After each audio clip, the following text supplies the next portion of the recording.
अद्वेष्टा सर्वभूतानां मैत्री करुणा एव च निर्ममो निरहंकार समदुःख सुख क्षमी संतुष्टा सततं योगी यतात्मा दृढ़ निश्चय मय अर्पिता मनोबुद्धि यो मद भक्ता साम प्रिय।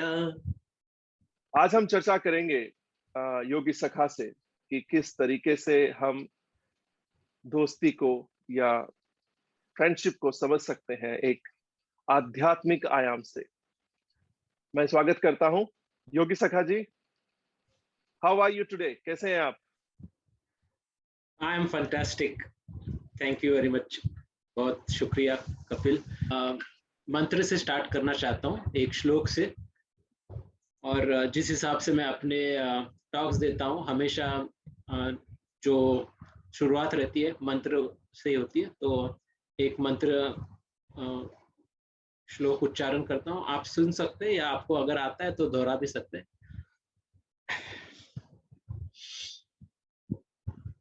ओम पूर्णम अदा पूर्णम इदा पूर्णात् पूर्णम उदच्यते पूर्णस्य पूर्णम आदाय पूर्णम एवाय वशिष्यते।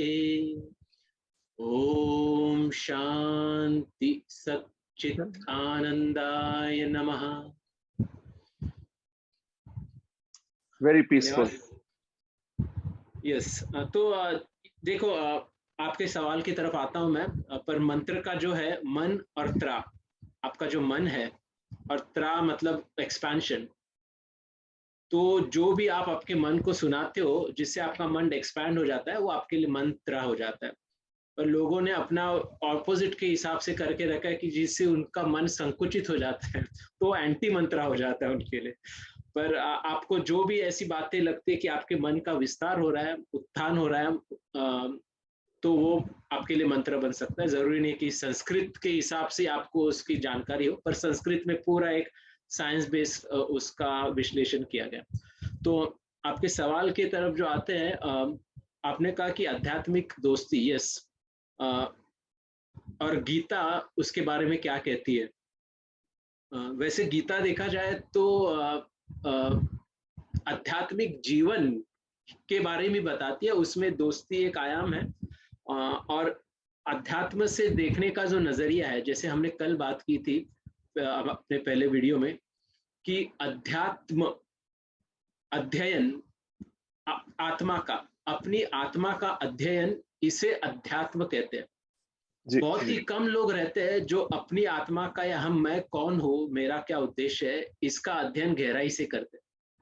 और जो बाकी जो लोग रहते हैं वो बिना अध्ययन या सुनकर ही सिर्फ जो कि आप शरीर हो, आप पुरुष हो, आप स्त्री हो, आप किसी के बेटे हो, भाई हो, चाचा हो, बिजनेसमैन हो, नौकर हो, पॉलिटिशियंस हो, बस आपका बॉडी एंड आपका रोल, वही आपकी आइडेंटिटी हो जाती है।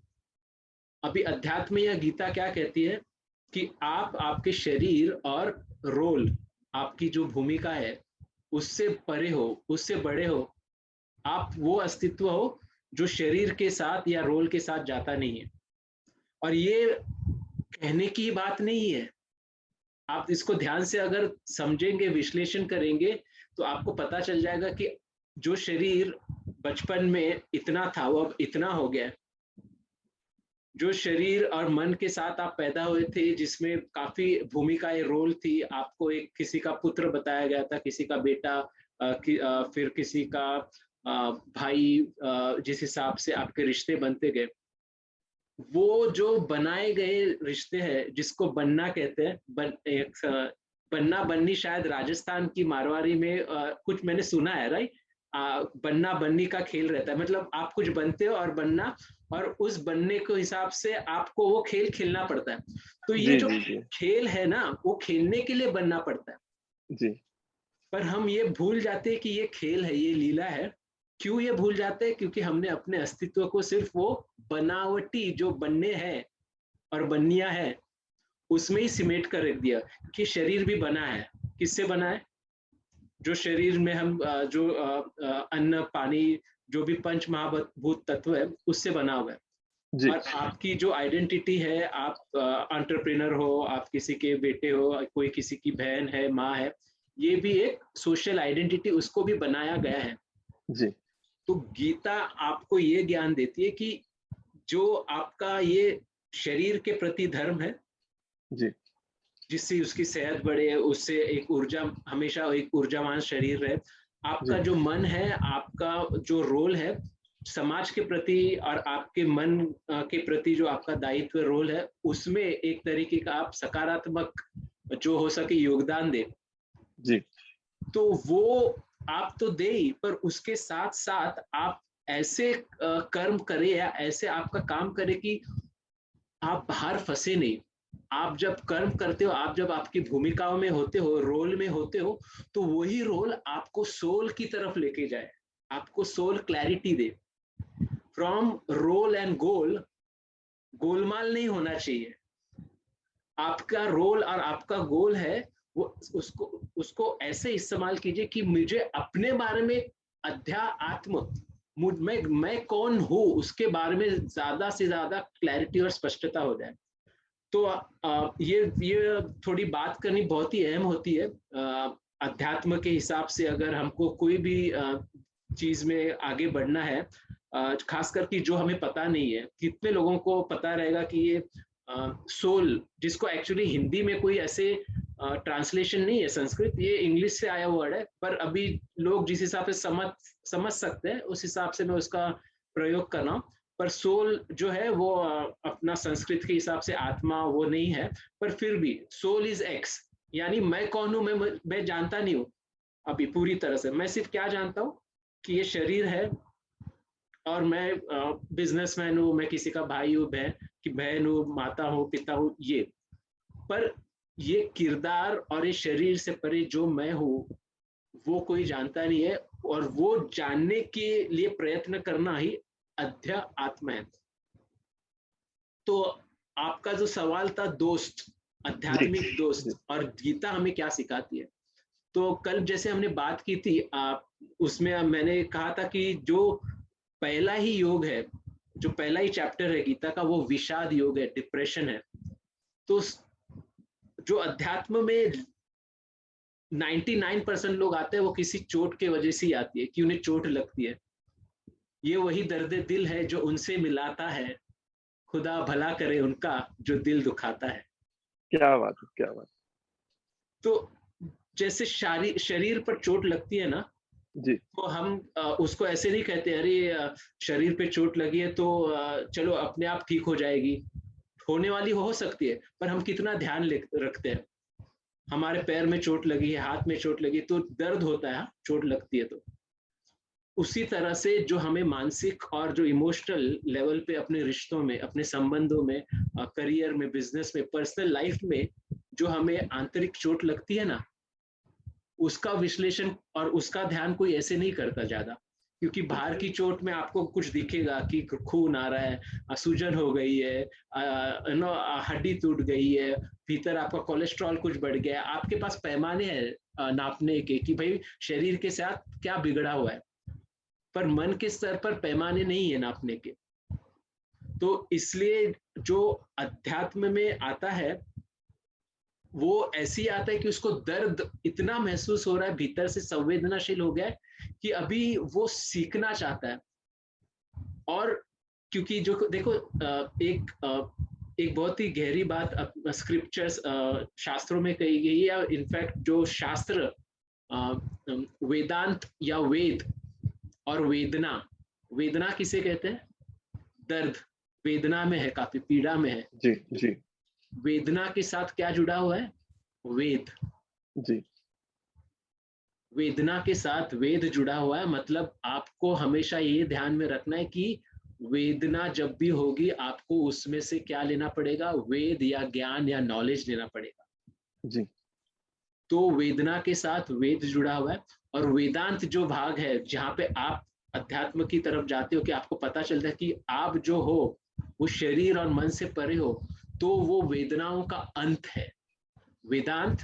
या फिर जो बाहर की तरफ हम जानना चाहते हैं कि मैं या खुशी पाना चाहते हैं, बाहर के लोगों से, बाहर के वस्तुओं से, उसका अंत।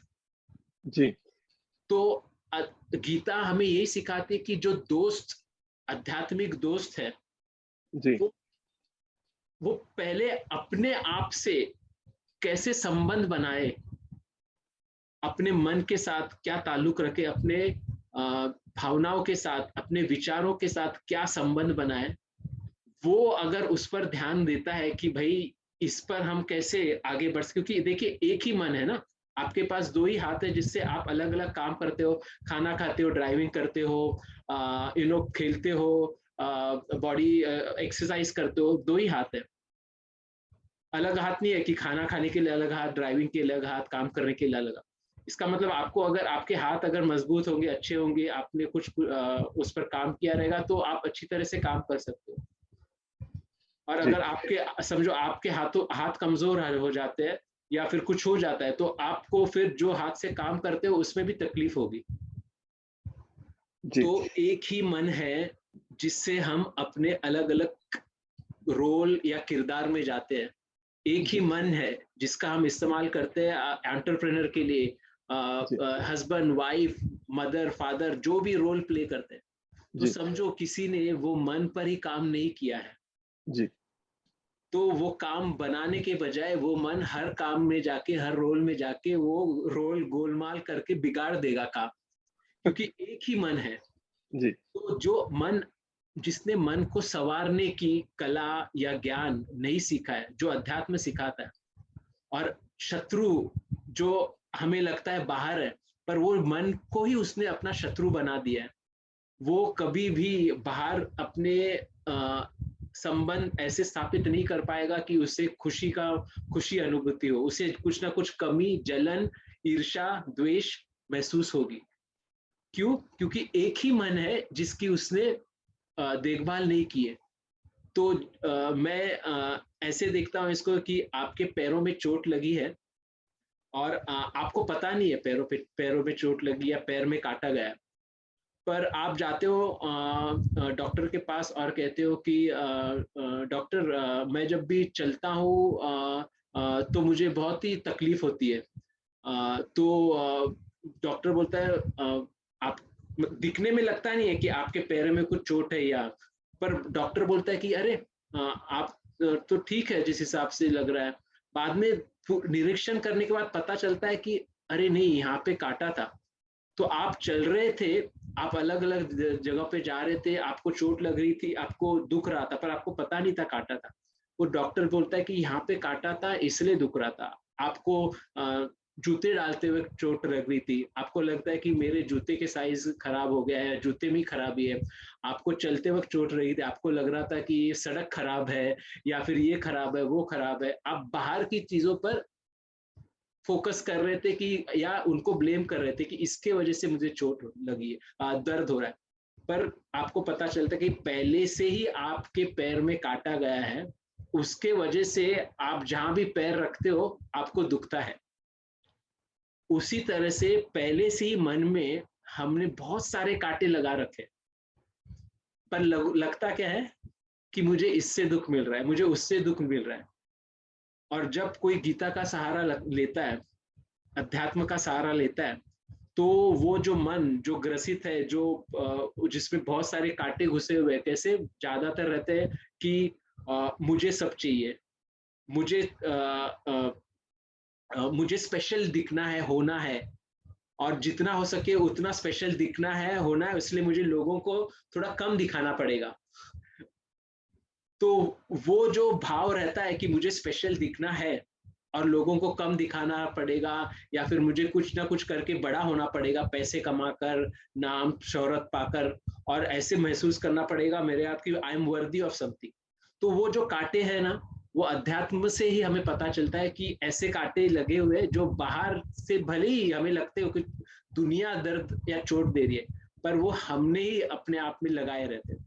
तो आध्यात्मिक दोष वो है जो आपके वो कांटों को वो बताता है कि बाहर कांटे नहीं है, बाहर कांटे नहीं है, कांटा एक ही लगा है आपके मन में, कि आपने आपके मन को अहंकार का कांटा दिया है। अहम कार, जैसे हम कार चलाते हैं कार में बैठते हैं तो हमको पता रहता है ना कहीं कहाँ पे जाना है। वैसे ही इसको देखिए, अहंकार या ईगो, आपके ब्रेन, इंसान को जो ईगो रहता है, ये जो बड़ा मस्तिष्क है, उसमें एक इम्पोर्टेंट फंक्शन है कि मैं हूँ, मैं हूँ, मैं हूँ, ये बार बार याद आता है, मैं हूँ। आदमी जो जानवर रहते हैं उनको ये ईगो फंक्शन बहुत ही कम डेवलप रहता है, या उसमें फ्री विल नहीं रहती है। तो इंसान का मैं हूँ, मैं हूँ, मैं हूँ, मैं हूँ हमेशा चलते रहता है। तो ये जो अहम की कार में बैठते हैं, जब हम ईगो के कार में जब बैठते हैं, तो हमको क्लैरिटी होना चाहिए कि हम कैसे गाड़ी चलाएंगे, ये ईगो की कार क्या है। और वो हमको गीता बताते कि ये ईगो क्या है, ये मन क्या है। आप अगर गाड़ी चलाते हो और आपको पता ही नहीं कि गाड़ी कैसे चलाते हैं, आपको पता ही नहीं कि ब्रेक का है, एक्सीलेटर का है, आपने कभी ट्रेनिंग नहीं ली, तो आप वो कार को चला पाओगे? आप तो खुद भी फंस जाओगे, एक्सीडेंट करके चोट लगी, और आप बाहर लोगों को भी तकलीफ मिला सकते हो, राइट?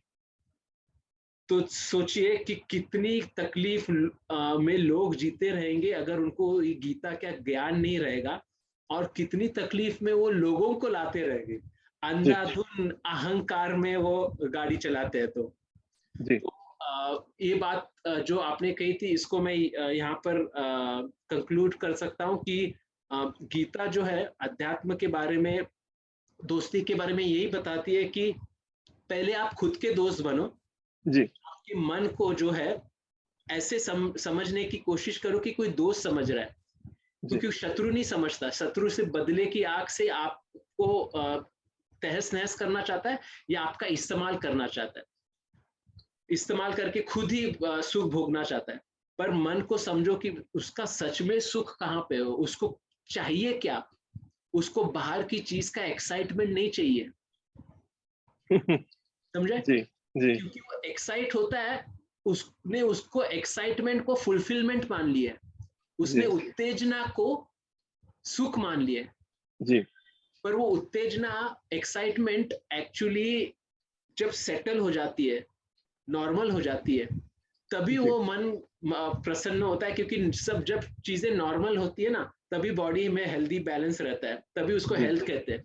आपका ब्रेन माइंड भी जब बैलेंस रहता है, एक्साइटमेंट या डिप्रेशन से बैलेंस हो जाता है, तब उस समता को कहते हैं हैप्पीनेस या आनंद। तो ऐसे चीजें से हम अगर समझे कि मन को चाहिए क्या, उसको क्या खुराक दे, क्या दवा दे, तो वो इंसान अपना खुद का दोस्त हो जाता है। और वो ऐसी गाड़ी चलाएगा कि खुद भी मजे करेगा गाड़ी में, अपने अहंकार में चलकर। अहंकार का विस्तार होता है ना, तो उसको कहते हैं कि शिवो हम, कि मैं ही सब में हूँ, और मैं ही जो जो एक कृष्ण कह सकते हैं वो भाव से, कि एक ही आत्मा सब में है, हमारा भी वही अनुभव होता है। जी जी जी जी बहुत बहुत धन्यवाद। आपने एक जो बड़ी चीज नई बताई मेरे हिसाब से, वो है वेदांत, वेदना का अंत। दूसरा था कि आपने बताया किस तरीके से अहंकार को हम समझे एक प्रैक्टिकल भाषा में। तीसरा, ये जो अध्यात्म है, अगर इसका हम संधि विच्छेद करें और बहुत ही बेसिक लेवल पे समझना चाहें, तो how do we understand this? तो अध्यात्म का क्या संधि विच्छेद है, और उसको एक आम भाषा में, आम बोली में हम कैसे समझें? अ, गीता से ही लूंगा, जो मैंने इसके बारे में जाना है, समझा है, जिया है। क्योंकि गीता को मैं उस हिसाब से मैनुअल ऑफ लाइफ ही कहता हूँ और समझता हूँ। तो गीता में लिखा है कि सब ज्ञान में से आपका career, family, health, relation, success, काम सूत्र, धर्म सूत्र, अर्थशास्त्र, जो भी ज्ञान या शास्त्र में से जो किंग है, परम है, वो है अध्यात्म शास्त्र या अध्यात्म। यानी अपने आप को समझना, मैं कौन हूं, मैं शरीर और मन, इंद्रियों से परे हूं, वो समझना, वो जानना, और उस समझ और उस जानने को जीना, उस ज्ञान को ही परम ज्ञान या अध्यात्म ज्ञान कहा गया है। तो हाईएस्ट लेवल पे रखा गया है। और जो अपने देश, राष्ट्र का नाम भी जो है भारत, भारत, वो भी आध्यात्मिक तौर पे ही रखा गया है। भा, सुप्रभात, प्रभात, जो भा रहता है उसमें प्रभाकर, भा सूर्य, भा यानी रोशनी, प्रकाश, और रथ यानी या तो उस पर रथ जो घोड़े पर बैठ के चलते हैं उस हिसाब से, और दूसरा रथ यानी रति, रति यानी एंजॉय करना उसमें। तो जो प्रकाश में गतिमान होकर बैठकर जो उसमें चलता है या उसमें वो खुशी महसूस करता है, वो नॉलेज में, the one who reveals in the knowledge of self, वो भारत का देश है जहाँ पे अध्यात्म बुनियाद है। इसलिए आपने जब कहा कि जो अध्यात्म का जो स्प्लिट या देखा जाए सरल तरीके से हम इसको कैसे समझ सकते हैं, तो सबसे सरल तरीके से हम देखें कि अध्यात्म की जरूरत इंसान को ही है। क्यों? क्योंकि जो पशु पक्षी जीव जंतु जानवर पेड़ पौधे हैं, वो जो सिस्टम में बंधे हो, नेचुरल सिस्टम में बंधे हैं, उनको एक तरीके का कंट्रोल जो है सीमित है, और जो सीमित भी हुआ कंट्रोल है वो भी पूरा प्रकृति ने निर्धारण कर रखा है कि वो जिस हिसाब से रहेंगे, खाएंगे, पिएंगे, संभोग करेंगे, आगे अपनी प्रजाति का जो बढ़ोतरी करेंगे, वो सब प्रकृति के हिसाब से होता है उनमें। तो इसलिए आप देखेंगे कि जो जितना बीमार आज का मॉडर्न इंसान है, गली का कुत्ता भी वैसे उतना बीमार नहीं होता, क्योंकि वो प्रकृति के साथ जुड़ा हुआ है। बहुत बड़ी बात है, क्योंकि वो प्रकृति के साथ जुड़ा हुआ है। आप देखेंगे कि उस साधारण से पशु पक्षी में भी वो चीज रहती है, इंस्टिंक्ट जिसे कहे कि मुझे कब खाना चाहिए, क्या खाना चाहिए, अगर गलत खाए तो उसको फिर बाहर कैसे निकालना चाहिए। तो ये सब चीजें जो होती है वो नेचुरल है उनमें।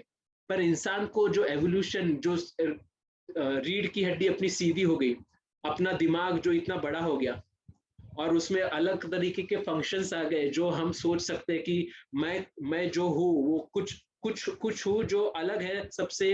मेरे भीतर कुछ आवाज है, जो मुझे जो क्षमता आती है अपने विचारों को जानने की, शब्दों का प्रयोग करने की, इतना सारा क्रिएटिविटी, इन्वेंशन करने की। तो ये जो अलग तरीके की संरचना अपने मन की और शरीर की हुई है ना, वो उसको हम जितना ज्यादा से ज्यादा पॉजिटिवली उसको यूज कर पाए, समझ पाए, उसके लिए अध्यात्म है। देखिए, एक पहले फोन आता था जिसमें सिर्फ हम एसएमएस भेज सकते थे। अभी जो फोन है वहां पे क्या क्या नहीं कर सकते, पूरा फिल्म बना सकते हैं उससे। तो वो जो फोन जिसमें सिर्फ एसएमएस जाता था और सिर्फ कॉल जाते थे, और अभी का जो फोन है, कि फोन तो है दोनों ही, पर देखो आप एवोल्यूशन के हिसाब से, अभी समझो कोई इंसान वो जो फोन 2 लाख का लेगा और उसको सिर्फ कॉल और एसएमएस के लिए यूज करेगा, तो क्या फायदा इतना 2 लाख का फोन लेके, और फिर 2000 में भी फोन मिलता है आपको। जी जी जी, गुरु जी मैं आपको यहाँ रोकना चाहूंगा। इसका कारण ये है कि जब आपने बताया कि अध्यात्म में हम जो है एक तरीके से बैलेंस करते हैं सारी चीजों को, जैसे आपने एग्जाम्पल लिया कि आज की दुनिया में इंसान ज्यादा बीमार हो जाता है जबकि एक गली का कुत्ता स्वस्थ रहता है, क्योंकि वो नेचर के साथ सिंक रहता है। तो क्या हम इसको इस तरीके से समझें कि जो मैत्री भाव होता है उसमें आप अपने स्तर पे भी बैलेंस रहते हैं, संभाव में रहते हैं, आप प्रकृति के लेवल पर भी संभाव में रहते हैं, और आप सोसाइटी के लेवल पे भी एक स्वभाव में रहते हैं। तो जब आप अपने प्राकृतिक स्वभाव में रहते हैं तो उसी को हम समझें कि यही मैत्रित्व है, या यही असली फ्रेंडशिप है with yourself, with nature. And जो गीता है वो भी क्या हमें यही सिखाती है कि आप बैलेंस करके चलिए, और उसी बैलेंस को अध्यात्म भी कहते हैं, उसी बैलेंस को एक मैत्री भाव भी कहते हैं, और उसी बैलेंस से ही आपका जो उत्थान है अलग अलग स्तरों में वो हो सकता है। इस पर थोड़ी रोशनी डालिए। यस, जो आपने अभी बात की, खासकर की जो समभाव में रहते हैं, बहुत ही इम्पोर्टेंट गीता का जो प्रिंसिपल या फंडामेंटल मूल सिद्धांत है वो समता है। समता, और वो समता जो आप जिसे इक्वानिमिटी या बैलेंस कह सकते हैं, वो पूरे प्रकृति में, ब्रह्मांड में है। यानी कि आप देखिए कि ब्रह्मांड में जिस तरह से बहुत सारे हजारों लाखों करोड़ों ग्रह है, नक्षत्र है, और एक ही जो बैलेंस तरीके से घूम रहे हैं, उसमें कुछ ऊपर नीचे भी हो गया तो बहुत सारा विनाश हो सकता है। आपका जो दिन है, सूर्य जो जितनी दूरी पर है पृथ्वी के, थोड़ा भी अगर कुछ ऊपर नीचे हो गया, आगे पीछे हो गया, तो पूरी पृथ्वी भस्म हो सकती है। तो जो एक्यूरेसी है, जो समता बैलेंस के साथ होना चाहिए, खेल होना चाहिए जिसके लिए क्रिएटिविटी पॉजिटिविटी अपने आप आ जाती है, वो समता बैलेंस नेचर में पहले से है, जिसको हार्मनी के हिसाब से आप देख सकते हो कि अपने आप जो सूरज जो है, वैसे तो सूरज उगता नहीं है, एक ही जगह रहता है, पर जिस हिसाब से दिन रात शाम और अलग तरह के ऋतु आते हैं जाते हैं, तो ये समता बैलेंस पूरे ब्रह्मांड में शरीर के लेवल तक आपकी जो सुनने की क्षमता है, सूंघने की क्षमता है, देखने की क्षमता है, वो भी एक विशिष्ट बैलेंस के हिसाब से ही रखी गई है कि अगर आप इससे ज्यादा की आवाज सुनोगे ना, तो आपके कान फट सकते हैं। कम रहेगी तो आप सुन ही नहीं पाओगे। आंखों में भी रोशनी का वही बैलेंस रहता है, त्वचा में भी उस हिसाब से बैलेंस रखना पड़ता है टेम्परेचर का, भीतर आपका हार्ट बीट भी उसी हिसाब से बैलेंस होना पड़ता है कि नहीं तो आपको फिर तेज गति रहेगी, कम गति रहेगी तो आपको फिजियोलॉजिकल प्रॉब्लम्स हो सकते हैं। आपका रक्तदाब, आपका ब्लड प्रेशर, शुगर बैलेंस होना चाहिए।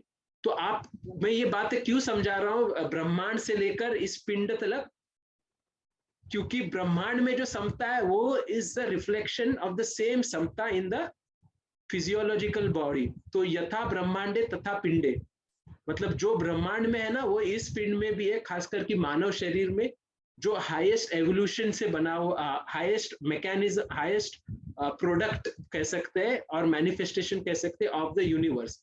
तो अगर हम वो समता को, जैसे आपने गौर की और पूछा ये सवाल कि ऐसे देखे कि समता में जो हम कैसे लाए, तो किसको लाए? अपना अपना शरीर तो समता में है ही नेचर के साथ, पर हमने उसको जिस हिसाब से अपने मॉडर्न लाइफस्टाइल में कम से कम उसको एक्सरसाइज दी है, जो खाना है वो ज्यादा से ज्यादा जंक हो गया है, जो हम खाते आ रहे थे वो नहीं है, प्लस हमें भूख का अंदाजा नहीं रहता। तो इस वजह से अपने शरीर की भी समता में विषमता पैदा हो गई। और मैं यही कहता हूँ कि जो मुझे बहुत अच्छा लगता है, जो समता में रहेगा वो क्षमता में रहेगा, नहीं तो हमेशा विषमता में रहेगा। तो आप देखिए कि अपना जो मन है ना, वो जंगल से आया हुआ एवोल्यूशन के हिसाब से हमेशा उसको कुछ बाहर की तरफ चाहिए रहता है, सिक्योरिटी, काम, प्लेजर, ताकि उसको महसूस हो पाए कि हाँ भाई मैं अभी कुछ अपने आप को जिंदा रह सकता हूँ। सर्वाइवल जो है ना अपने मन में बहुत गहराई से बैठा हुआ है, सर्वाइवल इंस्टिंक्ट। इसलिए हम कुछ ना कुछ चीजें करते रहते हैं ताकि हमारे पास कुछ आ जाए, हमें लगे हाँ अभी मेरी सिक्योरिटी हो जाएगी, फाइनेंशियल हो जाएगी, करियर, इमोशनल सिक्योरिटी हो जाएगी। तो हम व्यक्तियों का संग्रह करते रहते हैं, वस्तुओं का संग्रह करते रहते हैं और व्यक्तियों के साथ संबंध बनाते रहते हैं। ऐसे लगता है हमें कि ये चीजें हमें सिक्योरिटी और प्लेजर देगी। तो वो मन जो है ना वो विषमता में है, उसमें समता नहीं आई है। क्योंकि समता उसी मन में आ सकती है जो देखे पहले विवेक के साथ कि हम इतना जो कुछ अपनी इच्छाएं पूरी कर रहे हैं, मैं अभी 40 का हूँ, शरीर के स्तर पर देख सकता हूँ, आप जो अपनी उम्र है उस हिसाब से देख सकते हो, इतने सालों से जो जिए हैं इच्छाएं पूरी करने के लिए, आप कह सकते हो क्या दिल पर हाथ रखकर कि आगे से मेरी कोई भी इच्छा है ना मैंने ऐसी पूरी कर दी है कि कभी ये इच्छा होगी नहीं मुझे? कोई नहीं कह सकता कि मेरी ये इच्छा होगी नहीं और मैं अभी परिपूर्ण महसूस करता हूँ। तो ये जब हर जी, कोई जान लेता है कि भाई इच्छाओं की पूर्ति करना मतलब जीवन में परिपूर्णता की अनुभूति करना नहीं है। जी, fulfilment of desire is not equal to fulfilment in life, और fulfilling desire is not equal to fulfilment in life. जी, तो फिर आपके मन में फिर सवाल आते, फिर फुलफिलमेंट कहां पर है? तो आपको फिर ध्यान जाता है ये मन पर ही तैयारी करना, ये मन को ही संवारना, जो आया है जो कहते हैं कि नीचे से जो प्रकृति की शक्ति है जो हमेशा काम अर्थ में फंसाती है, पर उसका एक पर्पस है। अभी उसी मन को हमको सजाना है, संवारना है, संभालना है, और उस सजाने, संभालने और संवारने को ही, संवारे हुए मन को ही कहते हैं कि ये मन अभी समता में आ गया है, जो समझ सकता है। और लास्ट इससे मैं कहूंगा कि जो जब समझ में आएगा तो मजा आएगा, और जी जब जी मजा बहुत आएगा जी तो समझ में आएगा। इसलिए फंटास्टिक, इसको आप फन की तरह आप देखोगे ना तो एक चैलेंज लगेगा, एक सबसे बड़ा चैलेंज एंड सबसे बड़ी एक चुनौती, पर एक मजा है इस चुनौती में, आध्यात्मिक जीवन में। जी जी। एक श्लोक का रेफरेंस यहाँ पे याद आ गया। गीता में 12वें अध्याय में श्लोक नंबर 13, उसमें ये लिखा हुआ है कि अद्वेष्टा सर्वभूतानां हाँ, मित्रः करुण एव च निर्ममो निर्मोह। निरहंकार सम दुख सुख क्षमी। तो वाह। इसके बारे में थोड़ा सा आप और एक्सप्लेन कीजिए, क्योंकि गीता के रेफरेंस में जब मैंने इसका अध्ययन शुरू किया तो बहुत सारी जगह पे इसका रेफरेंस आया कि किस तरीके से फ्रेंड की एक क्वालिटी क्या होनी चाहिए, मतलब फ्रेंड एज ए डिवोटी। यहाँ पे एक और प्रश्न भी बनता है कि चूंकि हम बात कर रहे हैं कृष्ण भगवान की, एक रिश्ता जो अर्जुन और कृष्ण में था, एक डिवोटी की एक लॉर्ड से, तो यहाँ पे एक और प्रश्न बनता है, taking this words into reference, कि एक भक्त में और एक मित्र में क्या अंतर अ, ये जो मंत्र अभी आपने उच्चार किया है, वो मैं कल और आज जो दोस्ती के आयाम है अध्यात्म, उसमें सबसे पहले यही मंत्र आया था, है? जी अद्वेष्टा सर्वभूतानां मैत्री करुणा एव च जी निर्ममो निरहंकार सम दुख सुख क्षमी संतुष्ट सतत योगी यतात्मा दृढ़ निश्चय जी मयार्पति मन बुद्धय मद भक्ति सब में प्रेय। जी 14वां हो गया, वो मैंने 13वां बोला था। 13 जी और 14 दोनों मैंने दो जी श्लोक एक साथ ही कर दिए। जी पर जी जी जो आप देखिए, इसलिए गीता इज सो पावरफुल क्योंकि उसमें ना एसेंस दिया हुआ है।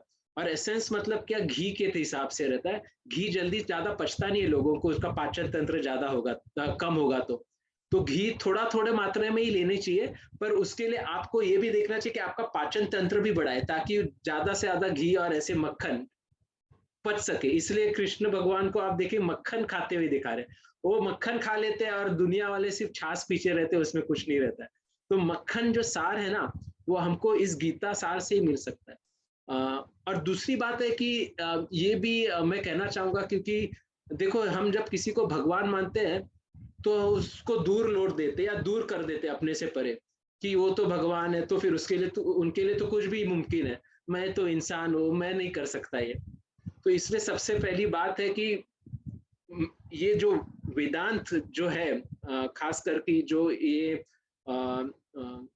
अद्वैत वेदांत, अद्वैत वेदांत जो है वो अपने इंडियन स्पिरिचुअलिटी या भारतीय जो शास्त्र है, उसकी जो परम लेवल या एडवांस लेवल है, उसको कहते हैं वेदांत, जहाँ पे खुद अनुभूति होती है कि आप ही वो भगवान, ईश्वर या ब्रह्म या सत्य हो, अहम ब्रह्मास्मि। तो सबसे पहले तो हमको ये देखना चाहिए, जो गीता से हम अगर ऐसे देखें कि ये अर्जुन और कृष्ण का जो संवाद महाभारत में हो रहा है, महाभारत क्या था, युद्ध था। उसी जी तरह से जो भीतर हम देखें कि युद्ध भूमि बनी हुई है अपना जीवन और अपना मन, तो उसमें ही मेरे भीतर ही वो कृष्ण है और अर्जुन है, और मैं अपने भीतर के कृष्ण और अर्जुन को दोनों को जानना चाहता हूँ, और कौन है उस हिसाब से अपना ये मन का जो खेल है समझना चाहता हूँ। तो आपका जो सवाल था उसमें कि दोस्त और भक्त, देखिए भक्त, भक्त भी बहुत प्यारा नाम है, उसका विश्लेषण करेंगे ना भक्त। आजकल ट्रेंड में भी है भक्त, हाँ, पर वो कहीं कुछ हो कि उन लोग को पता नहीं ना, भक्ति उन लोग सिर्फ इमोशन से जोड़ देते हैं। जी भक्ति भले ही इमोशन से जोड़ दे, पर जी जो सर्वोच्च ज्ञान पाने के बाद जो एक अनुभूति होती है कि आप कभी विभक्त यानी जुदा, अलग, आप कभी विभक्त नहीं थे उस भगवान से, उस परम तत्व से, वही भक्त बन सकता है। मतलब भक्त और भगवान में कोई फर्क नहीं। और आजकल जो भक्त बोलते हैं भक्त है, वो भक्त भी वो फर्क रखना चाहते हैं कि भाई ये तो वो है, मैं तो ये हूँ। पर असली में देखा जाए, टेक्निकली देखा जाए ना, भक्त यानी जो विभक्त नहीं, जो एक हो गया है। और इसलिए जो कहा गया है, एक 9 अलग तरीके से लेवल है, नव विधा भक्ति।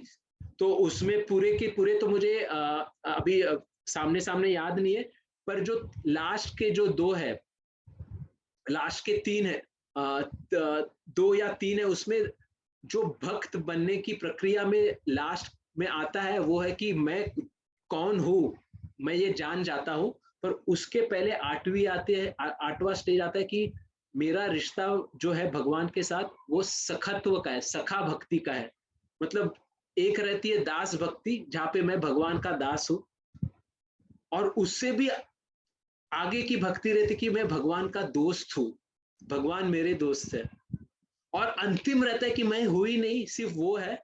वो हो गई डिवोशन के हिसाब से, जो आप प्रेम के हिसाब से कह सकते हो, और ज्ञान के हिसाब से कि सिर्फ मैं ही हूं, कोई दूसरा है ही नहीं।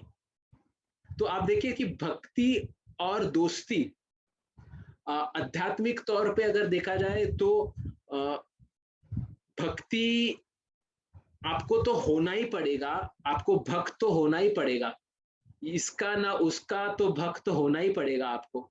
तो क्यों ना ऐसी भक्ति की जाए कि जिसमें हम मिटकर, क्योंकि भक्ति में क्या है, एक ही रहता है ना, तो ऐसे हम अपने आप को तबाह कर ले, फना कर ले या मिटा दे कि जो चिंगारी जले अपने आप से, जो तबाह होती है, मिटता है, तो कुछ ऐसे विस्फोट होता है।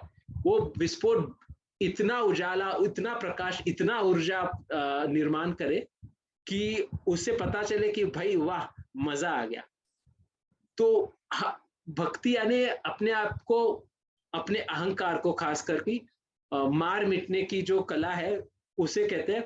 और दोस्ती यानी संसार में जो हम रहकर, जो रिश्ते नातों में हम, वो एक तरीके की मित्रता, एक दोस्ती, जैसे आपने वो श्लोक कहा, अद्वेष्टा सर्वभूतानां, जिसके मन में किसी के लिए द्वेष नहीं है, अद्वेष्टा सर्वभूतानां, और जिसके मन में क्या है, सिर्फ मैत्री करुणा एवच, सिर्फ मैत्री है, करुणा है।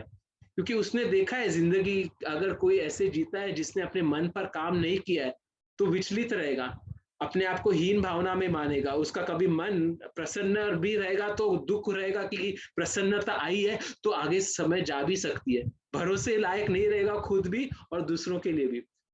पर वो मैत्री और करुणा का भाव उस बंदे में आ जाता है। और निर्ममम, निर्मम तो लोगों को नेगेटिव शब्द लगता है कि कितना निर्मम है, निर्दयी है। पर निर्मम देखो यहाँ पे, वो निर्मम हो जाता है, यानी मम की भावना उसमें नहीं रहती है, ये मेरा है, ये तेरा है, ये मुझे चाहिए। निर्ममम निरअहंकार, उसमें ना अहंकार रहता है कि मैं स्पेशल हूं, या फिर मुझे कुछ चाहिए, या ये मेरा है, क्योंकि उसने अपने आप को सब में देख लिया। और सब में देखना मतलब सम सुख दुख, वो सुख या दुख हो, उसमें हमेशा एक ही हिसाब से उसका विजन रहता है। तो बहुत ही गहरी बात है, समता को अगर मन में, अपने बुद्धि में प्रस्थापित करना है, तो इसलिए पूरा शास्त्र दिया गया है कि योग हो, ध्यान हो, सेवा हो, आपके मन की समता को कैसे बनाए और बढ़ाए रखे, ताकि आप वो ज्ञान है ना, रिसीव हो जाए। क्योंकि जितना मन आपका समता में रहेगा, आपकी डाउनलोडिंग एफिशिएंसी उतनी ज्यादा रहेगी टू अंडरस्टैंड। इसलिए अंदर की चीज है ना, लोगों को ज्यादा उस पर फोकस नहीं करना है, क्योंकि वो बाहर के दिखावों में फंसे हुए, तो उसमें समता नहीं इम्पोर्टेंस रहती है। दिखावे में सिर्फ जो बाहर का आडंबर रहता है, भले ही वो मैं दान कर रहा हूँ, सेवा कर रहा हूँ, या किसी के हिसाब से जो भी है कुछ कर रहा हूँ, कर्म कर रहा हूँ, कर्म कांड कर रहा हूँ, भीतर मेरे कुछ समता आ रही है या विषमता आ रही है, उस पर ध्यान नहीं रहता ना, तो आडंबर हो जाता है और वो एक तरीके का दंभ हो जाता है, हिपोक्रेसी हो जाती है। तो आपने बहुत ही सवाल अच्छा पूछा था समता के ऊपर, बहुत ही बढ़िया। जी, जी, जी, जी। योगी जी, जैसे आप और मैं मित्र भी हैं और हम बहुत कुछ शेयर भी करते हैं, जैसे मैं आपके सामने ओपन अप होता हूँ। तो अगर हम एक अगले स्तर की बात करें कि हमारा जो रिश्ता है भगवान के साथ, क्या वो भी उतना ही ट्रांसपेरेंट होता है या हम कुछ उससे छुपा सकते हैं? जैसे हो सकता है कि मैं आपसे कुछ छुपा सकता हूँ। तो ये जो दोस्ती है, उसको अगर मैं एक भगवान के स्तर पे समझना चाहूँ, क्योंकि अ, मैं क्या हूँ मुझे पता है। मैं जो कर रहा हूँ वो मुझसे भगवान करवा रहा है। मैं सिर्फ निमित्त मात्र हूँ।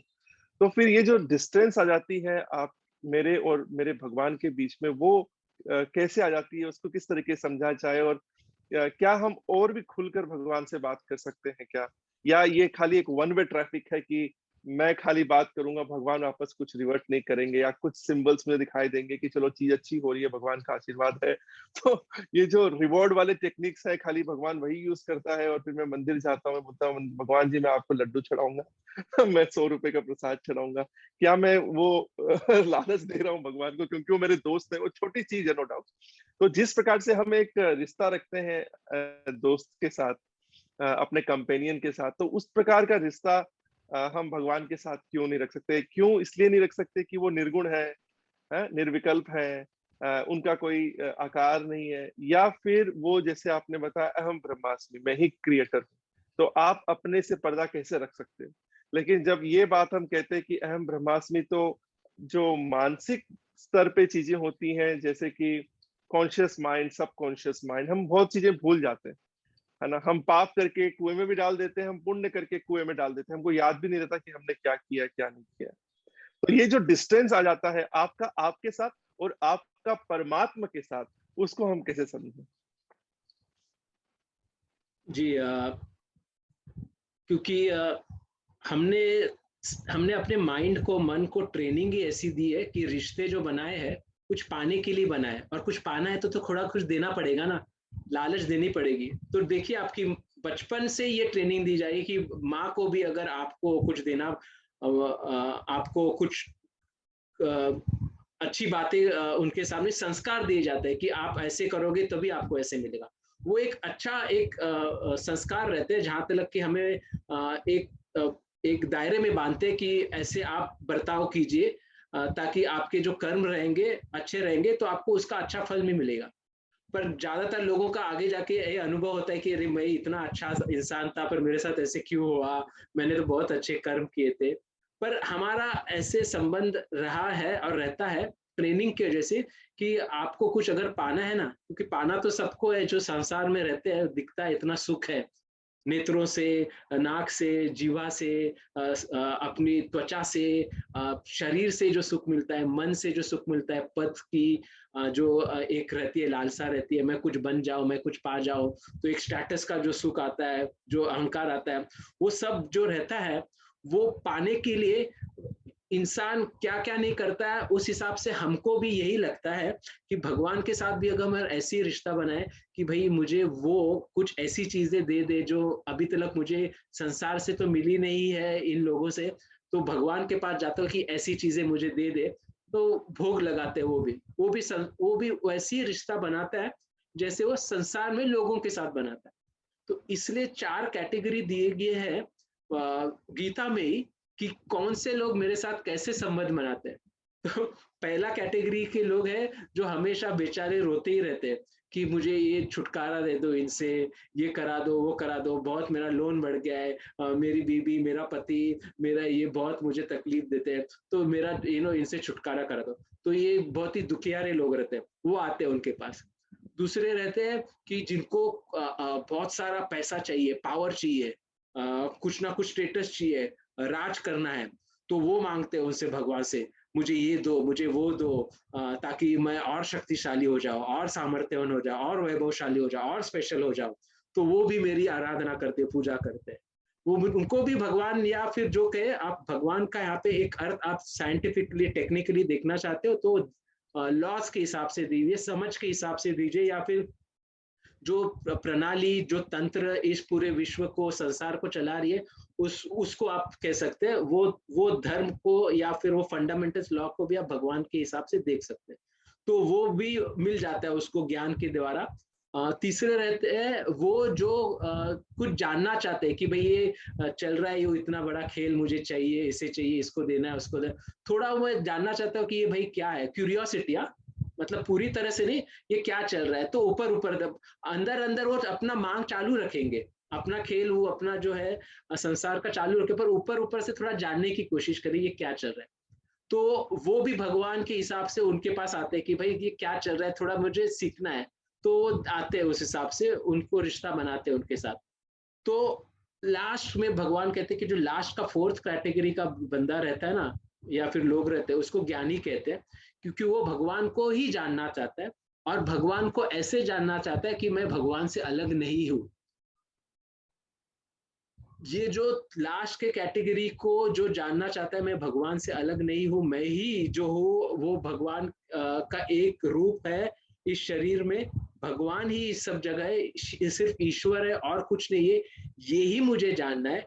अपने जो लिमिटेड भाव से मुझे मुक्ति चाहिए, विचारों से मुक्ति चाहिए, उसको भगवान ने कहा है कि मम प्रिय, सबसे ज्यादा मुझे वो अच्छा लगता है, वो मेरा अच्छा दोस्त है, वो मेरा अच्छा सखा है, वो मेरा अच्छा मित्र है, और वो ही मेरा अच्छा काम कर सकता है। और मुझे जो चाहिए एक्चुअली, चाहिए मतलब मेरा जो प्रयोजन है जिस हिसाब से सृष्टि बनाने का, कि आनंद बांटू, प्रेम बांटू, इंसान जो बना है उससे, देखो इंसान ही मुस्कुरा सकता है, इंसान ही दूसरों की सेवा में, जो तकलीफ में सेवा कर सकता है इतनी गहराई में जाके।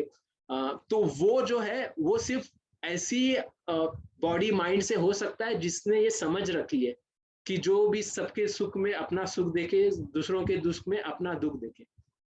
तो अगर आपके सवाल में जो मैं ये कहूंगा कि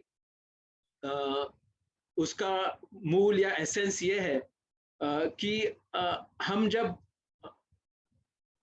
मंदिर जाते हैं या फिर कुछ पूजा अर्चना करते हैं, अपने आप को जितना ज्यादा हम पूजा करते हैं, योग भी करते हैं या फिर कोई भी ऐसी विधि करते हैं जिसमें हम खुद को भगवान से दूर मानते हैं ना, फिर वो सच्ची श्रद्धा पूजा नहीं हुई। क्योंकि सच्ची श्रद्धा पूजा करने से आपको यही पता चलेगा कि आप में और उसमें फर्क नहीं है। और जैसी कॉर्पोरेट में बंदा एक सीईओ रहता है, उसका विजन रहता है कि भाई मैंने कंपनी निकाली है, क्यों निकाली है, प्रॉफिट करना है, बिजनेस करना है, मेरे को यूएस में, कनाडा में, यूरोप में, ऑस्ट्रेलिया में, सऊदी में मुझको अपना एक्सपैंड करना है। अभी कौन बंदा है जो वो कंपनी में नीचे से ऊपर जा सकता है? वही बंदा जिसने वो सीईओ का विजन, उसका नजरिया, सीईओ की वैल्यूज, वो कैसे जीता है पैशन के साथ, उसको देखा है, जिया है खुद। हाँ, तो वो सक्सेस लैडर पे चढ़ के वो सीईओ भी बन सकता है, समझो, क्योंकि वो अपना दृष्टिकोण बड़ा कर रहा है।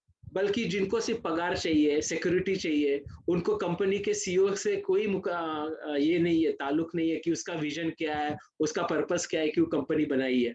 बस मेरा मेरा महीने का चेक आ रहा है, मेरा महीने का पगार आ रहा है, मेरा घर चल रहा है, बस चलेगा। तो उसका कोई ग्रोथ नहीं होने वाला है, एवोल्यूशन नहीं होना है।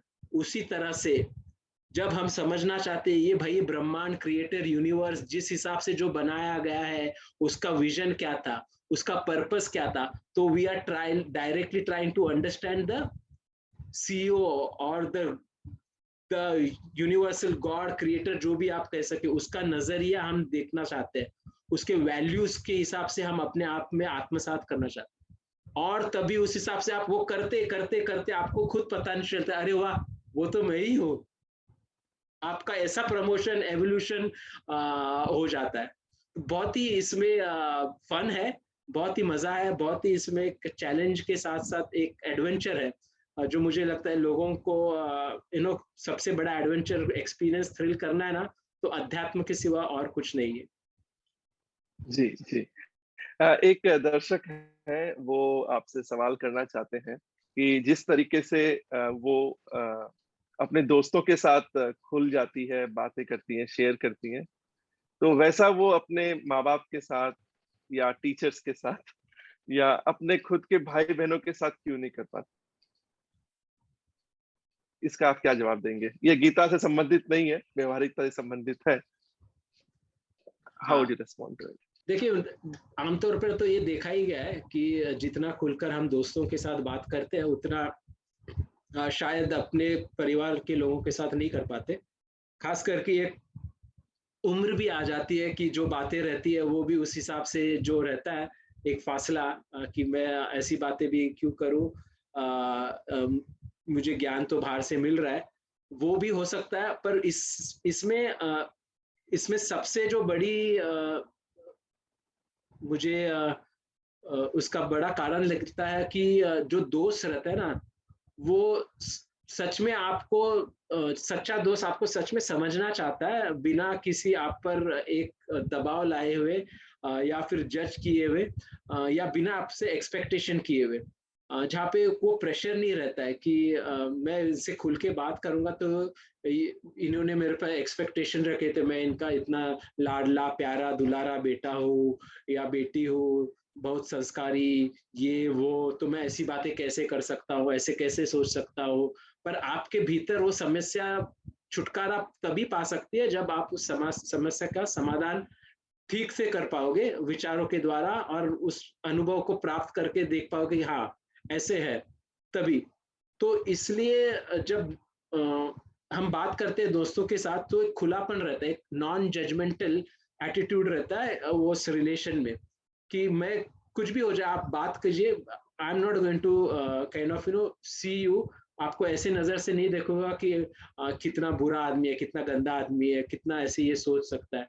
मैं आपको दोस्त की तरह एक्सेप्ट करता हूँ, आगे भी करते आऊंगा, भले आपके साथ ऐसे विचार हो, ऐसी सिचुएशन में जिस हिसाब से आप जा रहे हो।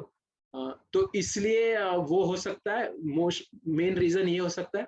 और खास करके हर रिश्ता, अगर आप देखा जाए तो इसी नॉन जजमेंटल ओपननेस अंडरस्टैंडिंग की तरफ बढ़ने की कोशिश करता है। आपके बच्चों का रिश्ता, एक एक बच्चों के साथ रिश्ता हो, आपके माता पिता के साथ, आपका एम्प्लॉय के साथ हो, किसी के साथ भी जो रिश्ता हो ना, वो दोस्ती या मित्रता की तरफ ही बढ़ने की, इवॉल्व होने की कोशिश करता है, क्योंकि उसी में एक तरीके का फ्रीडम रहता है, एक एक तरीके का एक एक्सेप्टेंस रहता है।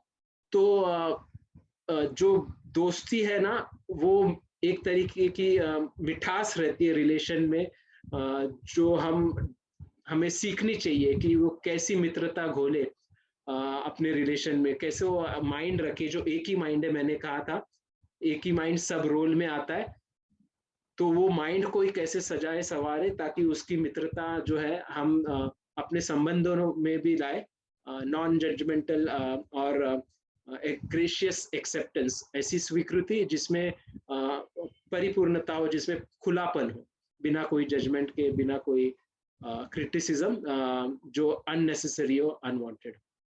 जी, जी। एक और दर्शक है, पूर्णिमा अवस्थी इंदौर से। वो आपसे पूछ रही हैं कि जब वो अपने दोस्तों के साथ बाहर जाती हैं, तो दोस्ती के नाम पे उन्हें गलत खान-पान, गलत चीज़ों के लिए प्रेरणा देते हैं। जैसे कि उन्होंने बताया है कि, "अरे तू सुट्टा नहीं पिएगी क्या? चल एक दोस्ती के नाम पे सिगरेट पी ले। तू नॉन-वेज क्यों नहीं खाती? हम खा रहे हैं, तू भी खा ले।" तो वो काफ़ी परेशान है इससे। हम उन्हें क्या सुविधा दें? क्या-क्या हम बताएँ उन्हें कि किस तरीके से ऐसी सिचुएशन में आपको डील करना चाहिए? उन्होंने काफ़ी लंबा पैराग्राफ भेजा है। तो निचोड़ ये है कि वो कुछ करना नहीं चाहती हैं, लेकिन उनकी जो दोस्त है, वो दोस्ती के नाम पे उन्हें ब्लैकमेल कर रहे हैं। हाँ, ऐसे दोस्त बहुत रहते हैं। कल ही हमने बात की थी कि अ, आपने जो रास्ता अगर चुना है पूरी क्लैरिटी के साथ कि भाई मैं अपने शरीर का ख्याल ऐसे रखूंगी कि उसमें मुझे कैसे दिखना है, कैसे महसूस करना है शरीर के साथ, मैं अपने करियर का ध्यान ऐसे रखूंगा कि मुझे क्या योगदान देना है, क्या सीखना है, क्या स्किल्स डेवलप करनी है। तो आप अपने अपने जीवन की स्पष्टता ऐसे रखिए कि मुझे जो अपना खाली समय है कैसे बिताना है, क्या करके बिताना है, क्या सीखना है उस खाली समय में। ये स्पष्टता अगर आपने लाई ना भीतर से, क्योंकि देखिए हर समय लोग बाहर के लोगों को ही ब्लेम करेंगे, मेरा दोस्त मुझसे कराता है, मेरा पति मुझसे कराता है, मेरा गवर्नमेंट मुझसे कराती है, ये पार्टी वो पार्टी कराती है, टैक्स बढ़ा दिया, ये करा दिया। तो आ, दोस्त से लेकर पार्टी तक या भगवान को भी जिम्मेदार ठहराएंगे लोग। पर जब ये बात आएगी कि अंदर भीतर स्पष्टता लाइए आपकी, आपको कैसा जीवन जीना है, कौन सी ठसक से जीवन जीना है, कौन सी एकदम जो पूरे जोश के साथ और होश के साथ आपको मस्ती में मौज में कैसा जीवन आप देख सकते हो जीते हुए, तो आपकी जो भीतर की रंगत हो जाएगी ना, मतलब आप रंग दोगे अपने जीवन का दृष्टिकोण की ऐसे होना चाहिए, तो आपकी संगत भी वैसी जमती जाएगी। तो जैसी संगत रहती है वैसी रंगत तो रहती है, पर जैसी आपकी रंगत भी रहती है ना अंदर से, वैसी आपकी संगत भी हो जाती है। तो कुछ बहुत हद तक हम ही जिम्मेदार मान ले कि हमने अपने आप को ऐसे छूट दे दी है, हमने एक बाउंड्री नहीं बनाई है। मर्यादा पुरुषोत्तम जिसे कहते हैं, श्री राम, इनका नाम एक मर्यादा पुरुषोत्तम है। जैसे हमने समता की बात की थी ना, एक बाउंड्री रहती है, आप इसके ज्यादा सुन नहीं पाओगे, इससे कम नहीं सुन पाओगे, इससे ज्यादा आप वजन नहीं उठा पाओगे, इससे कम भी उठाओगे तो कुछ फर्क नहीं पड़ेगा। तो उसी तरह से जो मर्यादा चाहिए रहती है अपने शरीर के लिए, बिना मर्यादा के अगर शरीर फैलता गया तो वो दिखने वाला है क्या सुंदर, और उसी मर्यादा के विपरीत अगर शरीर घटता भी गया वो सुंदर दिखने वाला है। मन का भी उसी तरह से हमको मर्यादा एक स्थापित करनी पड़ेगी कि भाई जो मन के लिए मर्यादा, जिसमें हम भीतर से एक समता में रहे, तो वो कैसे है। तो अपने आप हम उन लोगों से ऐसी स्पष्टता से के साथ बात कर पाएंगे, उनको दिखेगी अपने भीतर की ठोस चमक, क्लैरिटी, कि भाई हाँ मैं तो भटका हुआ ही था हूँ, पर ये अभी इस मार्ग में जा रहे हैं तो इस पर कुछ असर ही नहीं हो रहा है। तो आप वो कंप्लेन के हिसाब से आप इंस्पायर करोगी उनको, और फिर मे बी आप पूछ सकते नेक्स्ट टाइम आकर यू कैन एक्सप्रेस ग्रेटिट्यूड।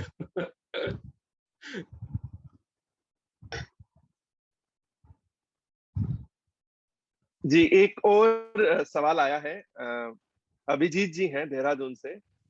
चूंकि अभी आपने बताया कि मर्यादा होनी चाहिए, सीमाएं होनी चाहिए, तो ये पूछ रहे हैं कि क्या रिश्तों में मर्यादाएं या सीमाएं होनी चाहिए? अगर होनी चाहिए तो उन सीमाओं को या मर्यादाओं को कैसे बांधें? इसके ऊपर थोड़ा प्रकाश डालेंगे आप तो अच्छा रहेगा। देखिए, इंसान को जो सुख, शांति, पावर चाहिए ना, उसकी कोई मर्यादा नहीं है,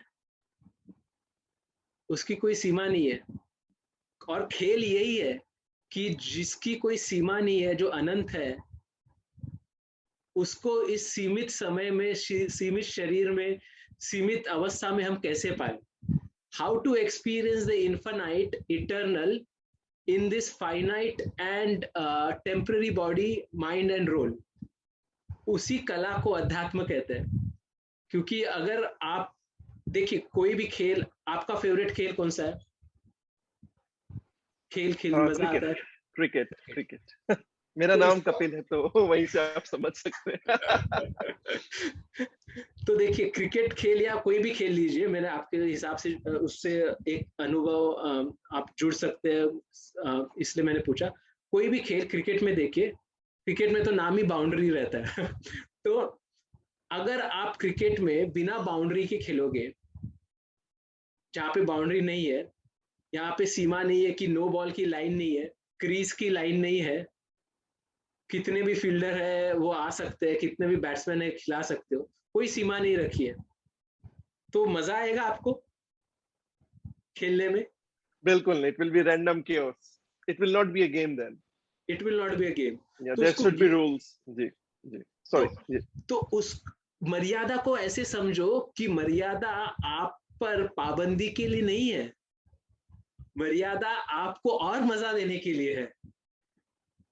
तो इसलिए जिस मर्यादा पुरुषोत्तम जिसे कहा जाता है, वो मौज में मस्ती में रहे, इतना सारा होने के बाद भी समता में रहे, बाहर से कितने प्रसंग आते गए, रावण आकर उनकी सीता जी को हरण किया, उनके पिताजी की मृत्यु, वनवास, ये सब, ये बाहर की चीजें हैं, पर उन्होंने अपने मन को एक ऐसे मर्यादा में रखा था कि एक बाउंड्री सेटिंग की थी कि वहां पर उनका जो जीवन का अनुभव था, अनुभूति थी, वो ऐसी थी कि दिव्य थी, भव्य थी। इसलिए हम उनको राम के हिसाब से पूछते हैं, पूजनीय मानते हैं।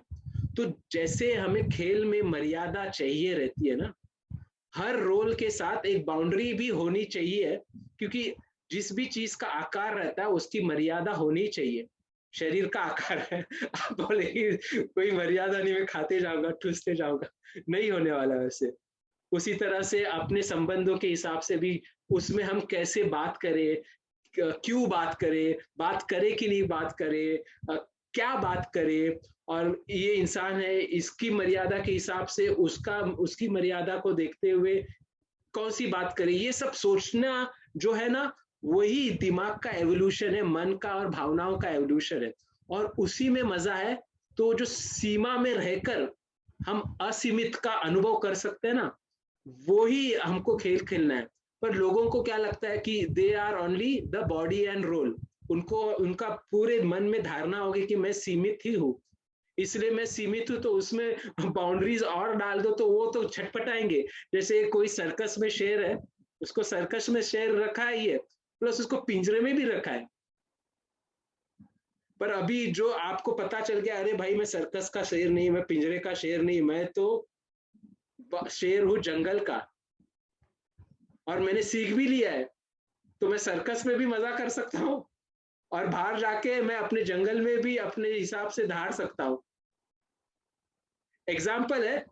पर उसी तरह से आपका मन ऐसे बनाइए कि वो आपके भौतिक स्तर पे भी आपको ऐसे महसूस कराए कि वाह क्या आनंद है जीवन जीने का, और भीतर में भी आपको महसूस हो कि या संसार भी ना हो तो मैं खुश हूं, मैं मौज में हूं, मैं पूर्ण हूं। इसलिए ह्यूमन बीइंग कहा गया है।